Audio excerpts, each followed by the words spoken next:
There's a group of hippos over here. There's another group down over there. So there's just a quick update on the nomadic male.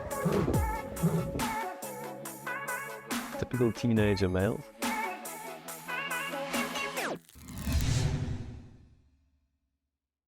Good morning, everyone. Welcome back to your favorite wildlife viewing destination, Shamwari Private Game Reserve. My name is Andrew, and thanks for joining this morning. I wanted to head out this morning and just touch base quickly on a few little things that we've spoken about many times over the years that Shamwari TV has been running. And one of those ongoing themes has been the river and the drought that we were facing. And, we brought you an episode a little while ago where we suddenly had some good rains, and now aquatic life has started returning. So I just want to do a quick nip down to the river, have a look how it's doing down there, see what we can see, and then anything interesting along the way. We hope you stay tuned for that, and don't forget to like and subscribe. So I'm going to stop on a lookout point over here, right next to the Bushman's River. I can already hear movement, so let's walk a little bit, get down to it, and see what we can see.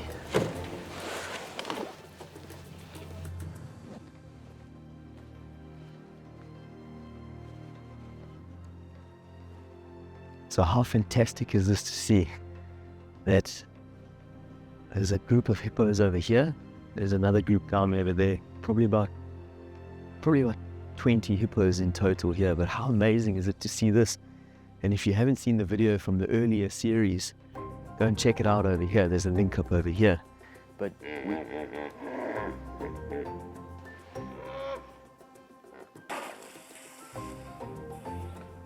it wasn't that long ago that this river was completely dry and empty, and actually right here where all of these animals are, there was no water. We were driving here, we were walking here, there was no water in this river. So the fact that this water has come back like this, the animals, the pressure's been taken off, they're able to move now and create a bit of distance.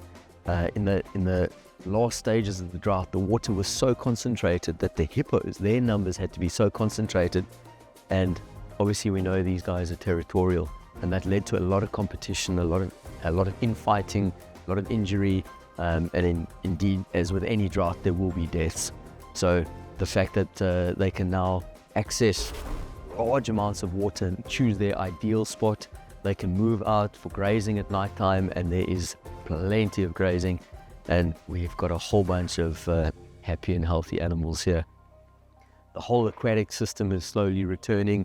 We're starting to see a lot more of the aquatic birds coming back.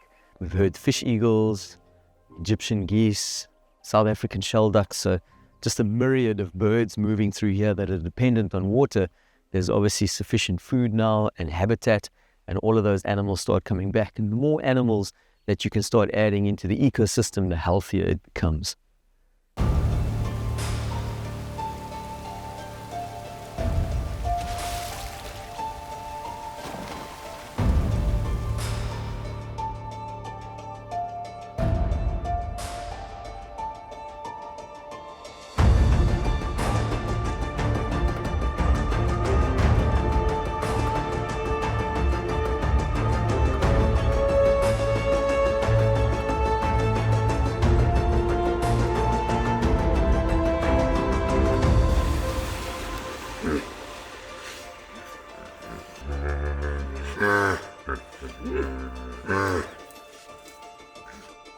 So as intense and aggressive as that looked, it actually wasn't too bad.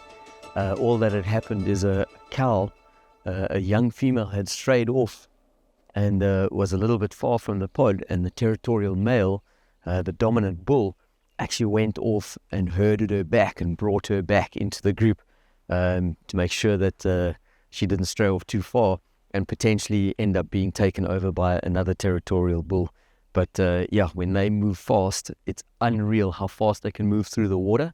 It just forms a wake as they were porpoising through over there, and you see how nimble they are. They're up over and back into the water just in a matter of seconds. So we are pretty safe up here, which is good.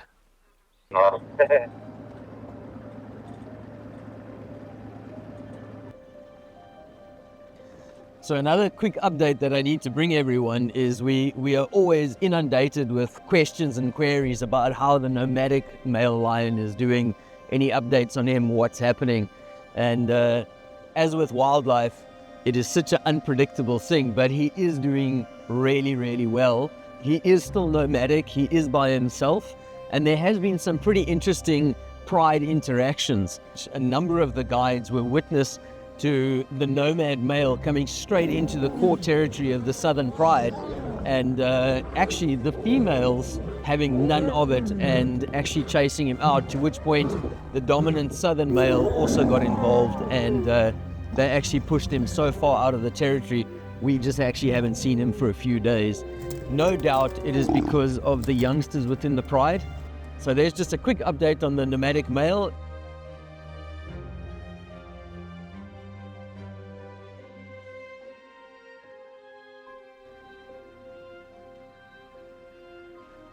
So we're not far from where the hippos have just been filmed, and we've started picking up some fresh silent movements of elephants actually strong enough to smell.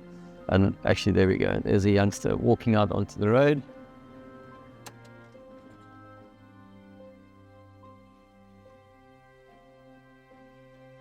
Even though we're in winter time, this thicket bio is just so unbelievably nutrient rich.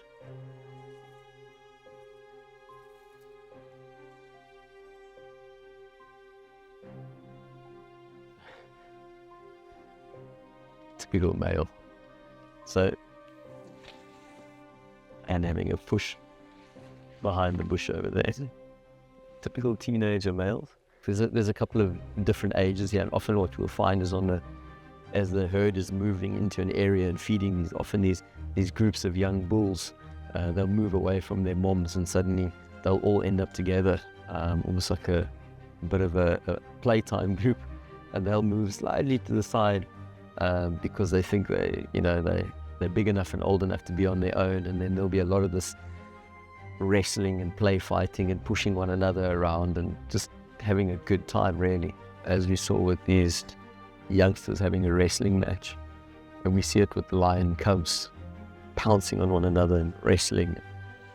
It's so good that at this young age there's the play fighting, because not only does it develop the skill for when males have to compete for dominance later on in life, but it also sets the tone for who's really strong and really well equipped for fighting, and who has the upper hand, because later on in life, when they do get to that serious weight category and age category where fighting is now serious, there's an understanding of who the serious competitors are, and a lot of the time it's the early on settling of dominant hierarchies, if you will.